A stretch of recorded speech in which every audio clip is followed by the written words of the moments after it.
I'm Kiyon Johnston, class of 2024. I'm from Cherry Creek High School. I play DB, and you're listening to Playmakers Corner.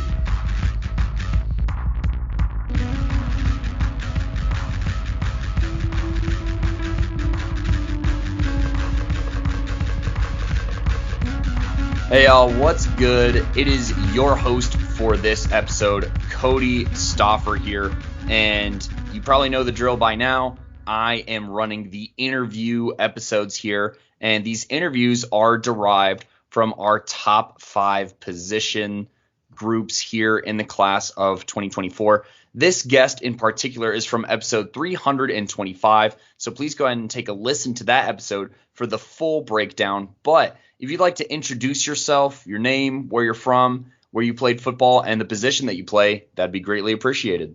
I'm Kiyon Johnston. I go to Cherry Creek High School. I'm a DB.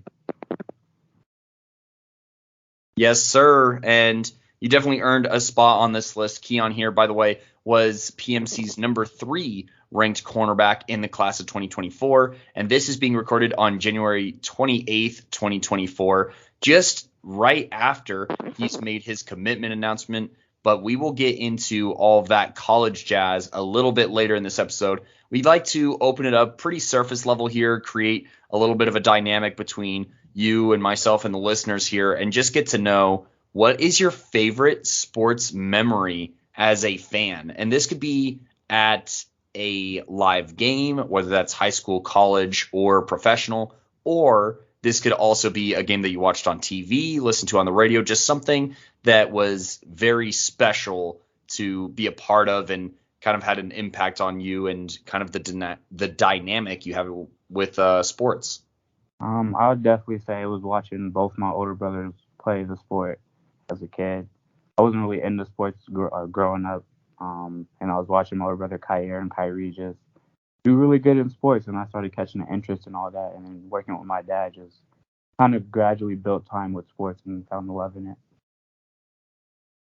Yeah, those memories are basically irreplaceable, and to be able to kind of follow in footsteps and, go a different direction sometimes here, there, or there, it's always nice to have kind of that family bond and whatnot. I know that my dad was important for me getting into team sports and stuff like that. So, but to have older siblings be able to do that, that's something that I could never relate to because I am the oldest sibling. So it's always good to get a little bit of a different perspective on that. And I did not know that Kier was your older brother.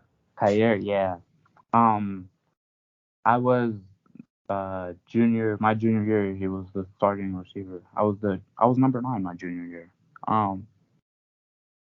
That was I would say that was the best experience I've had. All of it, just being on the field with my older brother, having that someone that knows me and knows my playing style, just like off the top of their head, just like more relaxing and you know. You guys ever get into it at practice or what? Oh, absolutely. It was like a brother rivalry thing, you know. Him just always having that edge because he played sports longer and just knowing more about it, and me being the younger brother trying to prove to him that he's not always gonna be better than me. It was like a fun practice experience. Always had that motivational push from him on the defensive side, and then doing the same for him on the offensive side. Yeah, and that's something where it's like, against your buddies from school, it's one thing if you lose a rep because, Yeah. well, they'll bring it up in class or at practice the next day. But if Big Bro gets a rep on you, that's coming home, and you're not going to hear the end of it. So, but I'm sure that you got him a couple of times, too, to try and even it out. He was a very fast receiver, too. So I'd imagine that helped you out quite a bit in your game. Yeah. And speaking of your game, it's interesting that you bring up your brothers kind of, helping build that foundation. And I want to take that even one step further or give you a chance to kind of hammer that in even more and ask what are or who are some players that you model your game after? And this could be multiple athletes, once again, on any level that you try and emulate whenever you play. I'll say Miles and Al. I've always had a close bond with those two from when I'm my freshman year and them helping me out just through school and all of that. I've learned a lot from Miles and Al collectively as a group. So I took what they've taught me, and then Kyer also playing DB at a young age took what he taught me and just put it all together. And just like I want it to be me, but also was like I want it to be special. And everybody that's helped me throughout my DB and understanding the position as much as I did was like my model. So Miles and Al definitely pushed towards being like them too. It's funny that you bring that up because those two cats were actually on our very first top 5 list for cornerbacks. I want to say, is that the class of 21? I want to say is when they graduated. Something like that. And, both of those guys, obviously Miles, somebody who probably should have been Gatorade player of the year and whatnot in his own right. And Al Ashford, somebody who really did his job and, plays at such an interesting frame at cornerback as well. So being able to take parts of both their games and turn that into what you did this year, I could definitely see it. It's almost a tradition at Creek, honestly, to have special cornerbacks. And, you've been able to be a part of that Creek tradition in a few different ways. But I want to know from your perspective, what's your favorite sports memory as a player, whether that is one of those, mini championships that Creek has gotten to win or a specific game or moment that just really is special to you and you hold dear to you as a player? I would say championship game with my older brother last year. But I wasn't just going like for a starter. You get like those nerves when you're first on that big field. Kind of had that like mental state where, all right, this is really big. Win or lose, this is gonna be big for me because I've never actually been on the same field as him at the same time. And then just switching from offense to defense, and him running off the field, and it was like, you got this, and that motivation he kept giving me on the field or during that game was like, all right, I got this. Like I'm gonna step up, like show him like this is gonna be a big memory for us. So I would say that definitely holds like the biggest in my heart because I was there the year before that, but I wasn't like playing. I was just like I have a picture of it, but I wasn't playing much. So I didn't really have that. And then the next year after that, I was just like, all right, this is the year we're both on the field together. Like this is it. Being a part of it Yeah, to the fullest extent. Yeah, no, yeah. that'll definitely make a difference. And you yourself were a huge difference maker for this Creek team here. I had in my notes that you're an absolute stud across the field who follows receivers and uses great leverage both positionally and locationally on the field to force receivers into tough spots, be it through tight coverage or tight boundaries on the sideline. And then I noted that tackling a little bit more consistently at the correct level and getting a hammer on your hits was an area of improvement. And then I also noted that you break up a ton of passes and can make interceptions, but there's a little bit of room for growth there. So I had you at an 81.3. Some of the notes for Simon he said that you're a sticky defender and man who plays receivers tough and every catch feels contested or is nearly picked. That's how dominant he is out there. The only concern is against the run and the current frame. So some of the things that he had highest were ball skills and man-to-man and speed at 8.6s, which grades out between that 3 and 4 star, kind of knocking on that 4-star area, and then strength/tackling at a 7. And then I had hip mobility, man-to-man, and leverage all being your highest grades at an 8.5 or above, and then strength/tackling at a 7.1. So I guess you didn't get a chance to listen to the episode, but here are the grades at an average of 81.6, making you our number 3 rated cornerback behind the number 2 spot by only 0.2 points. What's kind of your raw reaction to that and some things that you agree with, maybe disagree with, and some context that you want to provide as well? No, I agree with all of it. Tackling has always been my biggest thing. So I'm not much of a hitter. Due to the fact that I played my freshman year, I played quarterback, so I wasn't always a DB. So I played quarterback, then I moved my freshman year to DB my sophomore year and just was building that. So I'm not much of a like come up and hitter, as my team always known that. Um, so like I give credit to my team for always understanding like going to my side, you're gonna have a high chance of running because I wasn't much of like I'm not a big hitter. Like I'll make a tackle, I'll do like good at tackling, but I'm not like gonna come up like like Damien is. So that having that balance for me was like, okay, well, I'll guard the best receiver because of the I knew as our defense speed. Like I was a speed guy. I was always gonna be the fastest on the back end. So I know I was like I'm gonna guard the fastest receiver, and I'll give Damian the receivers I like are known for blocking. So going with like film and all that, what coaches will understand is Damian will always be on the side where they run the most. I'll be on the side where like the receiver, their fastest receiver would be. And um, tackling, I've never really liked tackling. So that I give that rating like that was pretty solid because not much of a hitter. And that's an easy thing to identify and kind of Yeah, work on. And, it's good that you have that coaching staff at Creek that is just so good at finding the right matchups and playing to the strengths there. yeah, absolutely. That was the biggest thing this year for us was understanding that we went from zone to man really fast, and that we're all gonna have our disadvantages, and as coming as that collective group as a team was like be really big for us on the back end. And knowing our back end, we all played JV together, so it was like we always had that trust where I'm not gonna always follow the receiver, knowing that Eli or Aiden's gonna be there, and always had that trust on the opposite side. Like I don't have to worry about who's over there because I know Damien has that, and vice versa. So having that trust for all of us on the back end was definitely the biggest part. And that's a special connection and necessary for a successful secondary unit to have that communication and just that understanding top to bottom.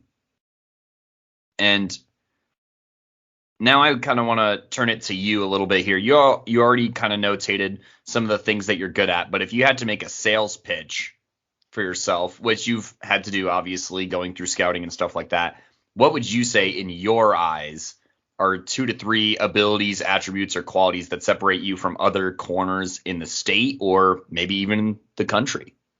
I would definitely say understanding where receivers line up and what releases they'll give you to get off the ball to get run certain routes. Understanding that sideline will always be my biggest help because of my size.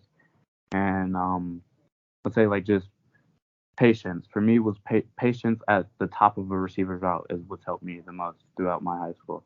I learned that from guarding Kyer because you can't always jump a route or you can't always like anticipate a good receiver's route. So patience and just understanding that a receiver, they're always going to have something up their sleeve, and the sideline's always going to be your biggest help for me. So I would definitely say just patience, understanding that I have the sideline, and just do it playing. You know, I got to play ball. Those are great strengths to have, and I couldn't agree more. I mean, your leverage, because part of your leverage that I definitely factored in was your utilization of the sideline, and it is so apparent in your film. Your leverage actually was the highest grade out of any prospect who made the top 5 at an 8.6 for me, and you know that patience so important because I mean, it's cool to make interceptions, right? But at the same time, do you want to be in kind of that area that Diggs was, for the Cowboys a few years ago, where it's like, yeah, he's leading the league in picks, but also leading the league in big plays allowed.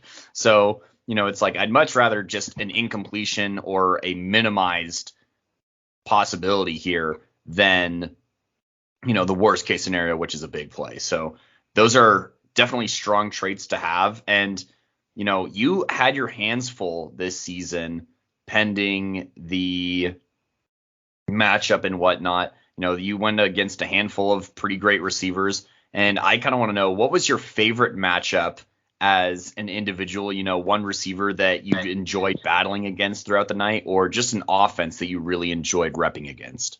I have a few of them. I'll give Max Lovett from Creek, our receiver. That was one. Tyson was one of them. Jaden Irving was one of them. Because they knew me as a defender and always had something against that. So going against them in practice was a really big help for me. Like Tyson being size or like having a bigger size frame, so I couldn't like just bully him.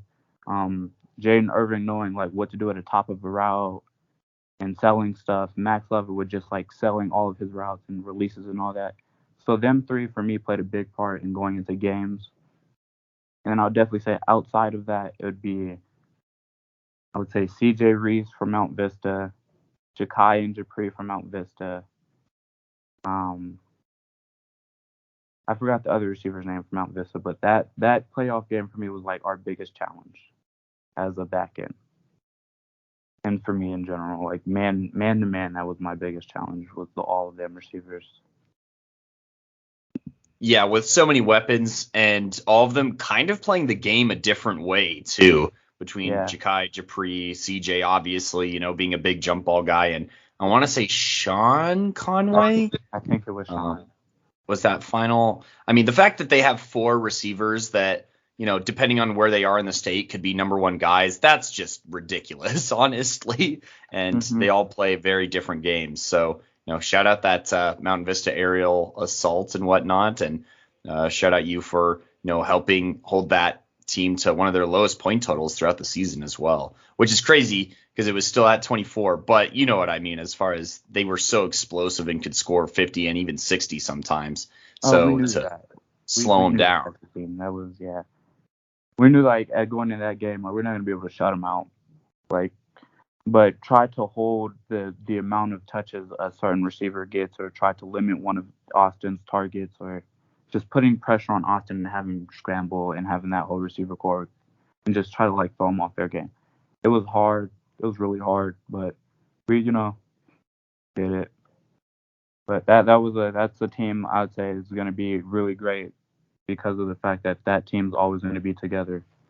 And Austin has also known those receivers for a while now, so just like having that trust with them was our biggest thing. Was he's gonna take his 3 steps and he's gonna release the ball and he's gonna hope the receiver's there, pick or not. He's gonna do it repeatedly and he's gonna keep testing you, so you can't never like settle as a defense. Like, oh, he's off his game right now. We couldn't do that as like a team. So Yeah, so great job in that matchup. And, that kind of makes me wonder. You did have a chance to face off against obviously four great receivers in that game and some other playmakers. And I just wonder, are there any other guys in the state who you didn't get to rep against during the season that you kind of wish you had a chance to go against?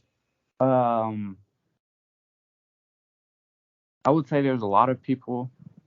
Uh, I wouldn't know the names of all of them because I really don't kind of like look into it. But there's a lot of people I would definitely like to match up with, and wish I had the opportunity to see in game. Yeah, I mean, this was a pretty talented wide receiver class, and next year's is also talented. So, when you have those high end guys and only so many games in a season, right? Hmm. Hard to make all that work. And you already kind of shouted out, a handful of guys, obviously, on your squad, that you got to rep against in practice. And I kind of want to just elaborate on that and see, are there other teammates or any guys that you maybe repped against in the off season, whether you're doing camps or, like 7-on-7 teams or anything like that, that you interacted with and made an impact on your game? I did a lot of reps with like Joseph. He went to Creek. I didn't really get to guard him much in practice. Um, a bunch of receivers from Team Full Gorilla, that 7-on-7 program, was also a big part. Coach T, Coach John, and all that coaching staff also played a big part because they're gonna get the best of the best in the state of Colorado. And it doesn't matter where you're at in Colorado, they're gonna find you and find a way to get you out to their practices and tryouts and all that. So having that all around, people just like having different routes, playing styles, the way everybody moves, speed, and all that. Definitely paid a lot. Guarding Kyer on the off season before he went out to college, or Kyle Day and all of them. Uh, it was a Ishmael CC for one. Like that was an experience for me, and I just took it like as a learning experience, no matter how many times they beat me. Yeah, it's only a lost rep if you don't take something away from it, right? And there's Hmm. plenty of lessons with some of those guys. Kai obviously being an absurd speedster, just that straight line speed was crazy. And then Ish, solid route runner, solid hands. So, and obviously solid speed as well. But, those guys just doing things differently and those receivers that you repped against in practice. I'm very excited to see also what some of those guys do coming back next year as well. But before I get into all that, I kind of want to hear about this season here from your eyes and just kind of get a take from inside the locker room. What were the expectations heading into the season? And then just kind of going through the season, what were some of the highs, lows, or anything kind of wacky or wild that maybe happened throughout the season from your eyes in the locker room? I would say I know I was telling our group was play for us, not play for, we're a team, yes, but also we're going to play, and we're going to play as our last. So we've always had that mentality, you never know when someone's going to get injured in the game of football. You don't know when that happens. So just our coaches always tell us, have fun, play for y'all, play for the team, and don't get down on yourself. They scored, move on. They run the ball, they scored, move on. You're always gonna have another quarter or another down, and it's not always gonna be just there. So we was always just have fun. We're gonna play and just have fun. We're gonna listen to all the coaches, but just don't take don't let anything that happens in the game destroy anything else previous or moving forward to that. So our locker room was always intense. Angelo, J2, Brady, and all them keeping the energy up. Having that motivational. Angelo just being our hype person. J2's being also the hype person on the offensive side, having that voice for us, and bringing everybody up in situations where we were losing versus Arapahoe or down in certain games. So it was just a team. It was an all around building who we are and just coming to understanding we're not the teams last year, the year before that, or the teams that won it the 4 years previous to us. We're not them. We have to find our identity. So in the locker room, we were just going on we're us. We're Creek as the class of 2024, not the class of 2023 or 2022. We're completely different. So we knew that as a team. We were just understanding that, and that was just our biggest part. Yeah, it's hard to, try and follow in the footsteps. If you're thinking about that too much, it's definitely going to get in the way. So to have kind of that balance of energies and personalities on the squad, I think is a good thing to have, and something that some other teams could definitely take note of, that, everyone has a role and you got to find your role and you got to play it well to be successful like y'all's program was this year. And, if there are any lessons that you hope some of the younger players take away from this past season, what do you hope those would be? I would say be patient and just understand that maybe you feel like the coaches don't see you, but the coaches really do see you. And I had to understand that because I always felt my sophomore year, I should have played more because I felt I was the better DB at my sophomore year. And just the grass is not always green on the other side, is what my dad always told me, is don't go bouncing around from school to school thinking that you're going to instantly start and make an impact, because coaches will have their guys at certain times, and the coach is always going to notice that. So just having that understanding of patience is key. Just keep working in silence, and don't complain about if you're not getting playing time or not, all that, because the coach is going to notice.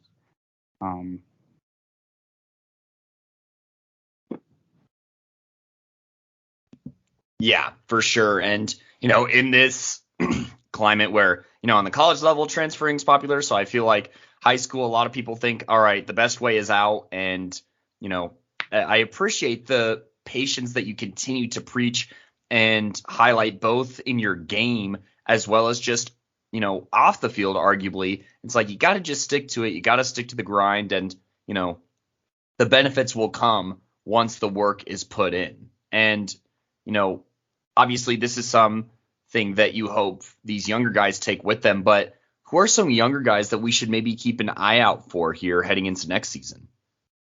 Jake, this is all going to be Creek because, I'm kind of biased to Creek. I feel like they're always going to have the best DBs. Oh yeah, this is our scouting report for Cherry Creek, and this helps out with our season previews. Honestly, we'll name drop you, but any up and coming Bruins that we should keep an eye out for is definitely the big focus for us.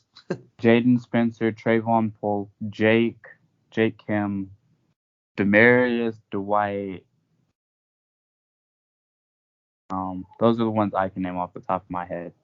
But those I've like just understanding them. Like Trey, we y'all seen Trey during the season, number 21 or Nickelback. Um, has had a lot. He went from quarterback to DB, so he was this year was still understanding the DB position. Jake and Jake and Spence like all understood like just the DB, or Jaden Spencer because of his dad having that coaching that played on all levels for us was the big part because he's gonna understand that part.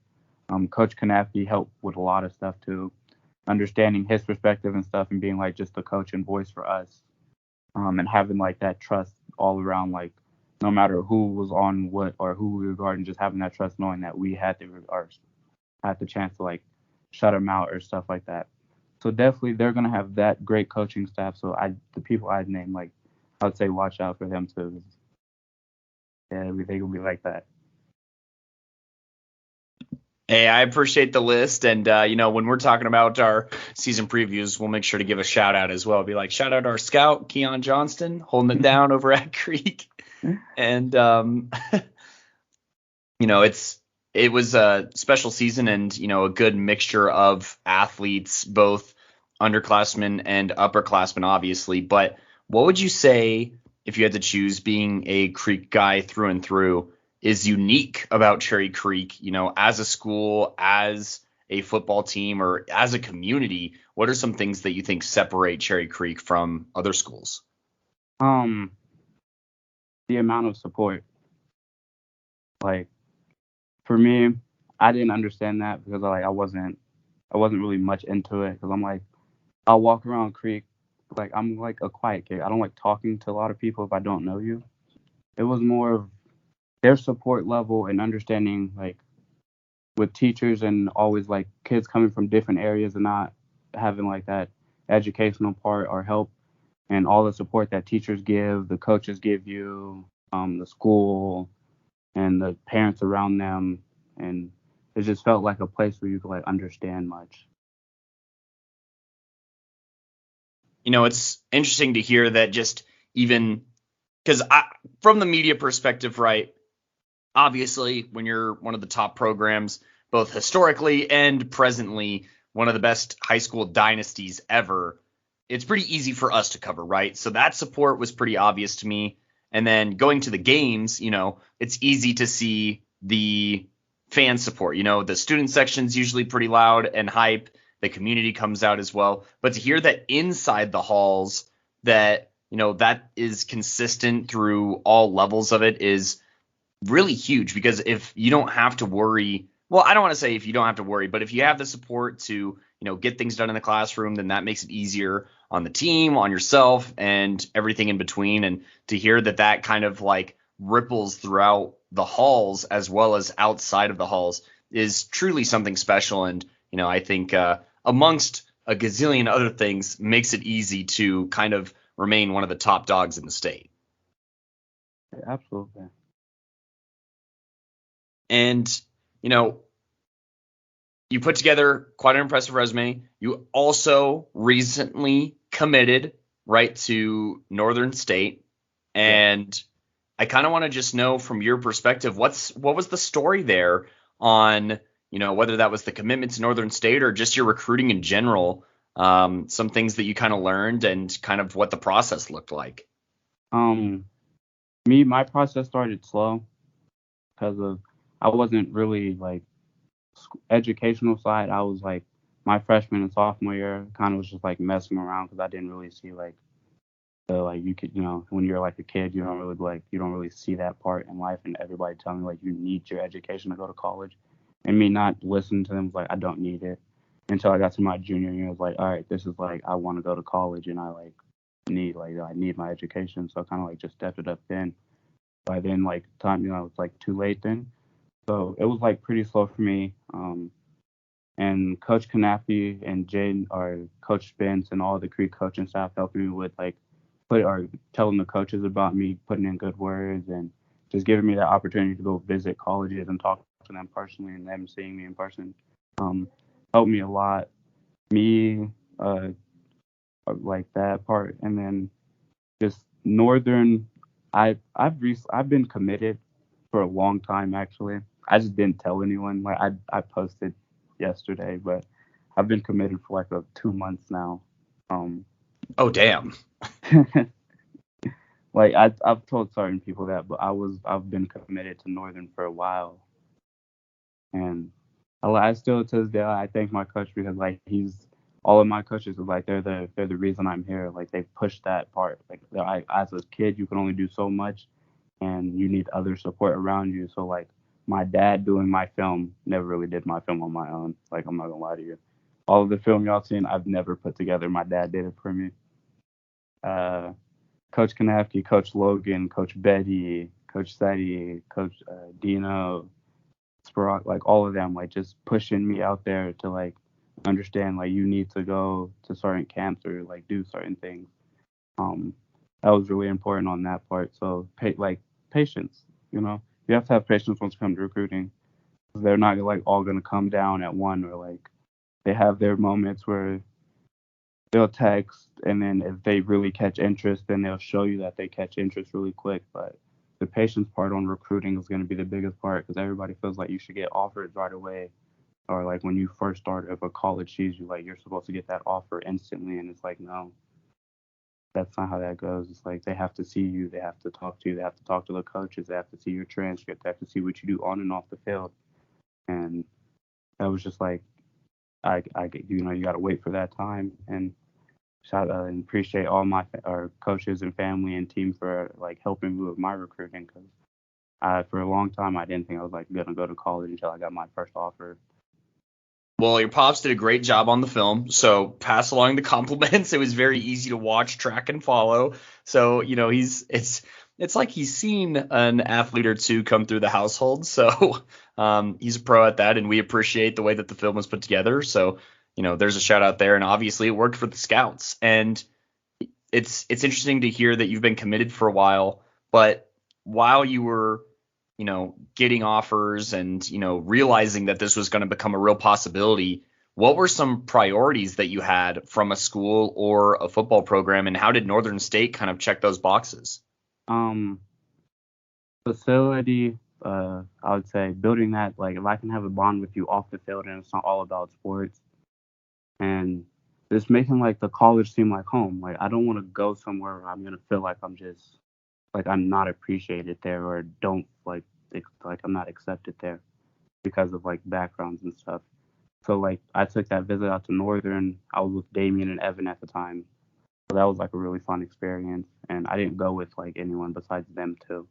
But like getting out there, understanding like, okay, well, they treat you like family and hearing from all the players like, yeah, everybody has a bond off the field. Like it's like completely different. So I was like, okay. And distance for me doesn't play a part because like I'm not gonna always be able to live 30 minutes to like an hour from my house to just like get up and leave and go home to see my family and all that. But distance didn't really play a part. So I'm gonna be on my own really soon, and I can't just rely on y'all to just help me every time I need help. Kind of have to figure it out on my own at some point. So Northern just like they had good facilities. The coaching staff was great with us. I ended up playing a full court. I ended up playing basketball with them before I left to come back to Colorado, and just the team that like their football team was really like sounded like they were really interested in what the coaches had going on for them and all that, and I just really got interest out there. And so Northern was pretty high on the list of me just not like I didn't have to visit there, but they was like gonna be high on the list of me committing that.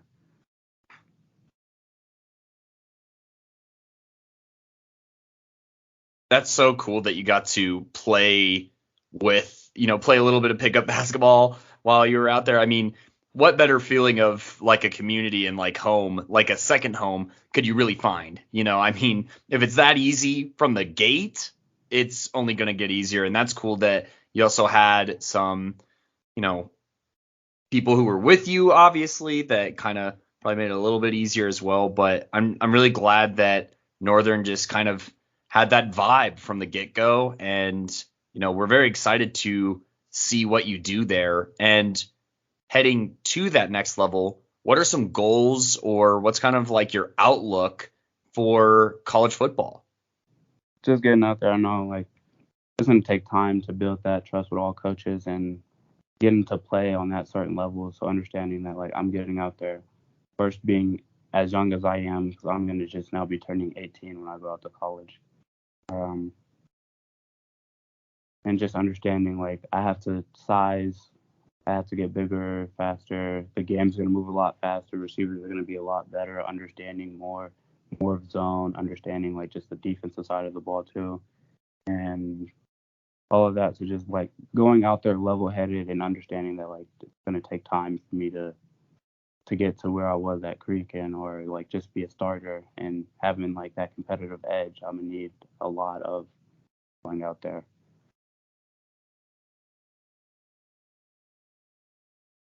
Hey, not a spot that you're super unfamiliar with, though. I mean, as you have competed and earned it before, and now you just get a chance to do it again and kind of a fresh start. And you talked about some things that you're gonna do, but I guess kind of what's your off-season plan to get a little bit bigger and stronger and kind of do stuff like that? Are there any drills or any workouts that you're probably gonna focus a lot on?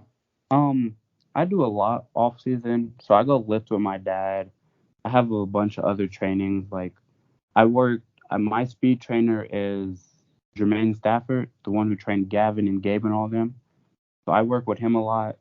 I also work with a bunch of other people to understand like different playing styles, how you can learn different routes or see like the receivers running different routes and all of that. I'm also leverage, and just like building, like eating healthy. I tried that, doesn't really work out for me. I'm not much of a healthy eater. Um, but like I do, like, I'm not really off most of the time. Or like when I am off, I like kind of just sit back and chill and not do much, so I don't like risk injury. But I do Jermaine, my dad, Coach T from Full Gorilla. I'll do Coach Corey from time to time. I'll do other like DB coaches so I can understand like their points and how they do or how they line up on certain people. So it's like just a collective group of my dad understanding like I'm going out to college, so him pushing me harder and harder and getting me out to more trainings and building that is really big.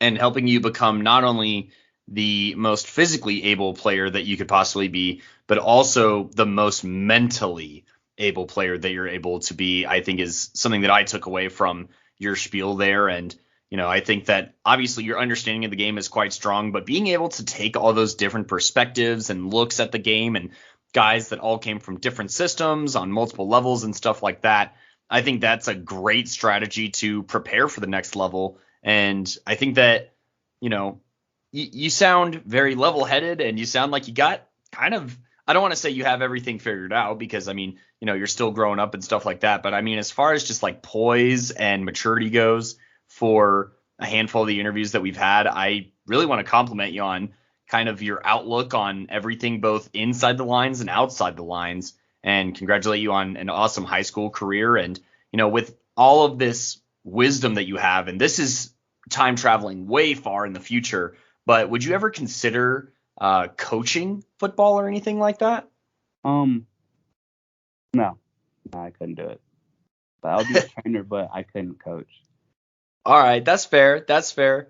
I'm just thinking, like, man, I hope a lot of youngsters listen to this episode because, I mean, patience is just not something that I've really heard from a lot of prospects, but they've kind of said it in between the lines. But you're just hitting the nail on the head here, saying, hey, like, you just have to stay dedicated, you have to stay committed, and you just have to, kind of keep your head on a swivel for that opportunity. It will come, and you just better be ready when it does come. I feel like if you get too impatient, that opportunity could slip by you if you're not actively on the lookout for it. So I Yeah, want to.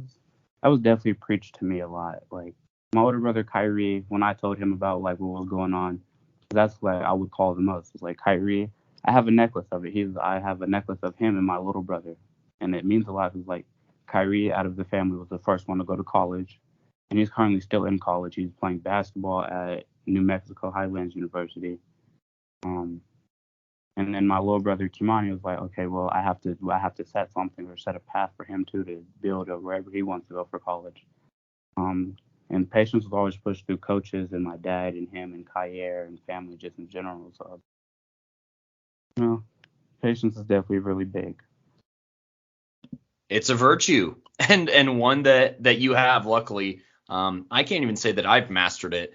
It sounds like to the extent that you have. So, that obviously I'd say is the big message of this interview. But if you had a time machine, we went forward, we saw Kiyon the trainer here. We're gonna go back to Kiyon the freshman, and I just want to know, on top of patience, what other kind of advice would you give to a freshman version of yourself, or any up and coming athletes, whether this is about recruiting, whether it's about football, whether it's about, relationships with coaches and friends and stuff like that, or about academics?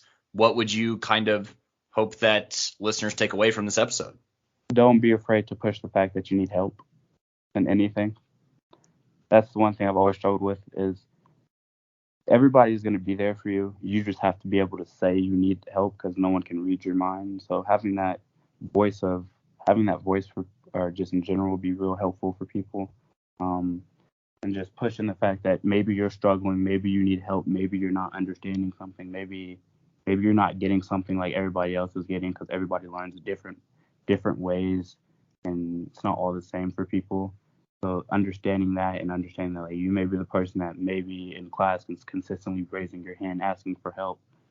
You know, it's better to be smart and do all of that than just be dumb and also play sports. So just like ask for help. Always ask. Asking is going to be your biggest part. That's what I wish I would have known as a freshman. Yeah, no one can read your mind for sure. And, I'd even say, as somebody who has younger siblings, trying to assume what a teenager needs is also kind of a slippery slope from like our perspective, being like older, whether it's as an adult or an older sibling or whatnot. Not always great. You could give advice, and if it's not wanted at that time, or if it's not delivered the right way, it can kind of blow up in your face as a person who's trying to help. So for the younger athletes, definitely seeking out and saying almost explicitly what you need assistance with, that's going to be the way to go. And I think that that's great advice to pass along. Yeah, that's that's all I can say. That's what like you're always being a kid is all fun. You're gonna have your moments. You're gonna have your flashbacks of doing that, but it's not gonna be. It's not like always gonna stay with you. And not knowing that one part was like I was living my freshman year like I have all the time in the world to do whatever I want and mess around and do all that until time actually hits you and then you're about to be an adult and you're like, well, I may not graduate or I'm not doing this for this or this. And now you're trying to push it all in 1 year and it's not really. And all that stress is adding up. So I was just asking for help, asking or going to get help and talking to teachers outside of classroom and using your off or lunch period to do homework and all that. Like you'll always have the people in the world that be like, oh, he's a nerd or he's doing this. Well, you know, like it is what it is. I'd rather be having a successful job and going to college, even though I'm like not relying on sports, than having to try to like rely on sports and then still have to try to figure out educational wise because you do need that part.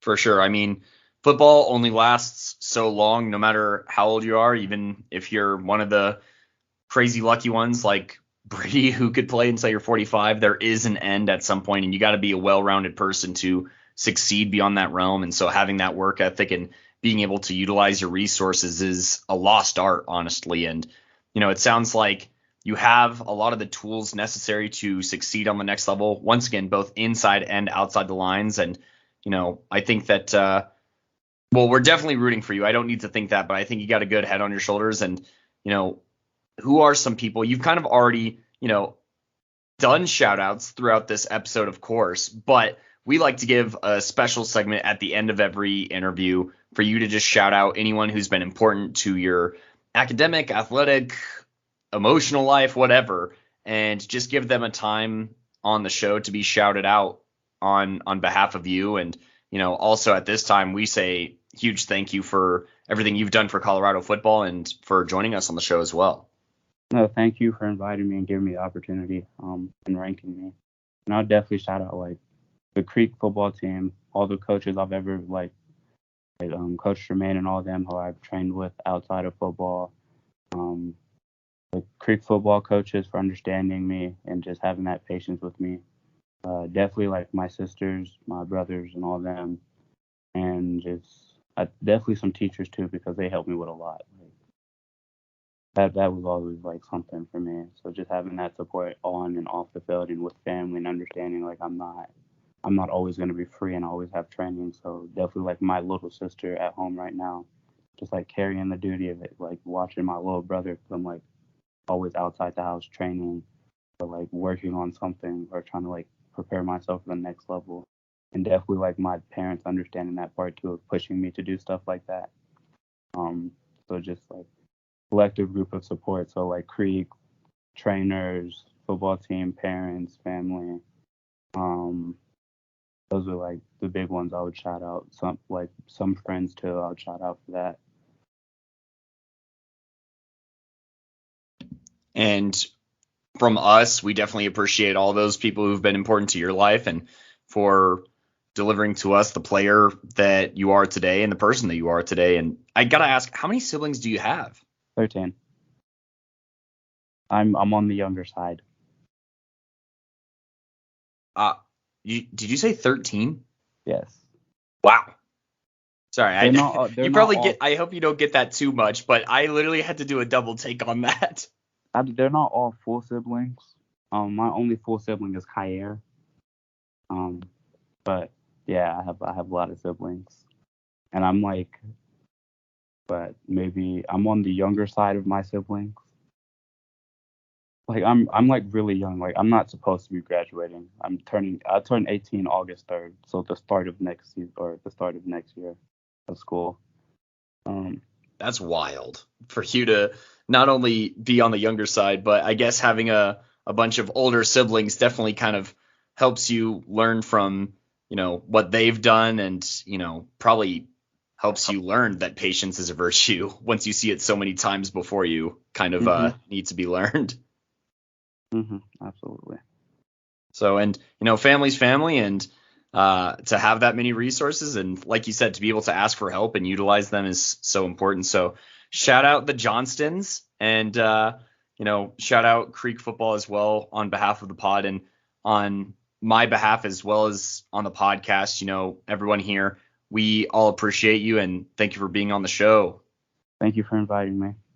Yeah, and where I know that you said you're not a big social, person, but we want to give you a chance to plug your social medias here. Maybe we get your followers up, and when you get to campus on Northern State, maybe you could get some NIL traffic going. I'm gonna lie to you, I don't be knowing my socials by heart, but my Instagram is johnston.kiyon. I don't really give out any other things besides that because I don't really be using Instagram like that. Hey, that's fair. And, just more time to focus on the grind, right? Absolutely. And, on the flip side of that, you could definitely find us. We are on our socials quite a bit. That's at Playmakers Corner on Instagram, TikTok, where we have a clip of Kiyon and, some notes that we had from our interview or from our film breakdown. And once again, you can listen to that whole breakdown on episode 325. And obviously this interview, amongst other interviews, anywhere you listen to podcasts, Spotify, Apple Podcasts, Google Podcasts, we also post them to YouTube as well. Go ahead and like, follow, subscribe, and turn on notifications for all of those platforms. And see us post episode covers and other medias as well on our Facebook, Playmakers Corner, or on our Twitter/X at Playmaker Corner. I have been your host for this episode, Cody Stopper, and peace.